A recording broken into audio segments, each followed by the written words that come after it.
ఇక్కడికి ఇచ్చేసిన పాత్రికేయ మిత్రులకి, ఇతర మాధ్యమాల వాళ్ళకి, ప్రేక్షక దేవుళ్ళకి శుభ సాయంత్రం. హాయ్. సూర్య ఫ్యాన్స్కి, కార్తీ గారి ఫ్యాన్స్కి సూపర్. సో వీరభద్రుడు చూస్తున్నారు కదా, మామూలుగా ఆయన హీరోగా వస్తేనే చిత్త కొట్టేస్తాడు. ఇప్పుడు గాడ్ మోడ్లో వస్తున్నారు. అప్పుడు ఏ లెవెల్లో ఉంటుందో మీరే ఊహించుకోవచ్చు. ఇది బేసిక్గా ఏంటంటే, మనకి జస్టిస్ అనేది మ్యాండేటరీగా దొరకాల్సిన ఒక విషయం.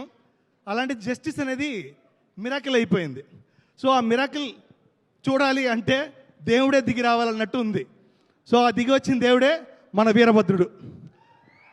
సో ఇందులో చెప్పినట్టే, కొబ్బరికాయ కొట్టి కర్పూరం చూపిస్తే శాంతించే దేవుడు కాదు, మనసులో మొక్కుకొని మిరపకాయలు దంచితే రుద్రుడే దిగి వచ్చే వీరభద్రుడు ఇక్కడ.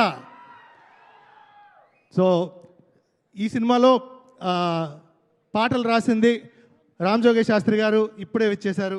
నమస్తే గురుజీ. అండ్ కాసర్ల శ్యామ్ గారు. నేను ఇది ఎక్కడి నుంచి మొదలు పెడతానంటే, first of all thanks to SR Prabhu అన్న. ఖైదీ అనే సినిమాకి ఫస్ట్ నాకు డైలాగ్స్ రాయడానికి ఆపర్చునిటీ ఇచ్చారు. సో అక్కడి నుంచి నాకు వరుసగా చాలా సినిమాలు వచ్చాయి. ఆయన అప్పుడు ఒక మాట చెప్పారు, choose wisely, do not right every film. ఎందుకంటే నువ్వు డబ్బింగ్ కూడా చాలా బెటర్గా రాస్తున్నావు కాబట్టి ఓవర్ క్వాంటిటీ కాదు, క్వాలిటీ ఇంపార్టెంట్ అని చెప్పిన ప్రభు అన్నకి నేను సర్వదా కృతజ్ఞుడిని. అది ఇంకా ఫాలో అవుతూనే ఉన్నాను. అండ్ కార్తీ అన్న ఎక్కడున్నా, ఎప్పుడు ఇక్కడికి వచ్చినా నాతో మాట్లాడుతూ ఒక ఫ్యామిలీ లాగే ట్రీట్ చేస్తారు. సూర్య అన్న అయితే బేసిక్గా మా సొంతనే ఎలాగో అలాగే. సూర్య అన్న always indebted to you and to your family అన్న. సో అంతే, ఇంక చెప్పడానికి ఏముంది. అన్యాయాన్ని వదలడు, అసలే దేవుడు కాబట్టి అస్సలు బెదరడు. మీ ముందుకు వస్తున్నాడు మన Veerabhadrudu on May 14th. Please come to the theatre and watch it. Yes, thank you so much. Sir, RJ Balaji గారి గురించి చెప్పడం మర్చిపోయింది, ఒక్కటి చెప్పేస్తాను. ఎందుకంటే నేను చెన్నైలో పెరిగిన టైమ్స్ నుంచి ఆయన ఆర్జేగా చేస్తున్నప్పుడు, ఆయన ఆర్జే షోకి నేను, యాక్టర్ మణికంఠన్, మేమందరం పెద్ద fans. So we use to watch for his ఇది. అండ్ ఆయన అక్కడి నుంచి ఒక క్రికెట్ కోచ్, కామెంటేటర్గా వచ్చి ఈ సినిమాలో అయితే సూర్య అన్న గారు ఎంత గొప్ప యాక్టరో అందరికీ తెలుసు.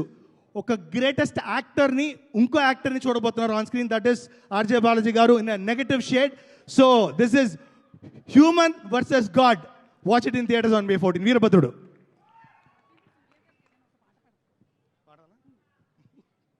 రాకేందు, మంచి మాటలు మాట్లాడావు, చాలా ఎనర్జెటిక్గా ఉండింది. దాంతో పాటుగానే సూర్య గారి సినిమాల్లోని పాటల్లో నీకే పాట అంటే ఇష్టం, అంటే ఏ పాట పాడతావు? మా నాన్నగారు రాసిన పాట, Ghajini సినిమాలోంచి.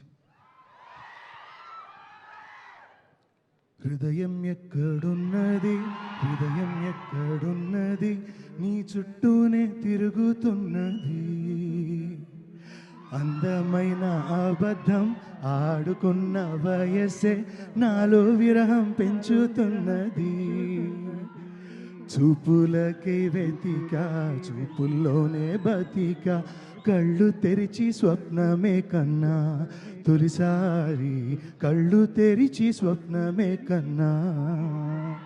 Thank you so much Rakendu. That's so nice. Surya గారి సినిమాలోని పాటని గుర్తు చేసుకుంటూనే మనకి తెలుగు సాహిత్యానికి కొన్ని వేల పాటల్ని రాసినటువంటి వెన్నెలకంటి గారిని కూడా గుర్తు చేసుకోవడం ఎంత ఆనందంగా ఉందో. ఒక్కసారి గట్టిగా చప్పట్లతో మన వెన్నెలకంటి గారు మన కోసం ఇచ్చినటువంటి పాటలకి thank you so much Rakendu. Thank you.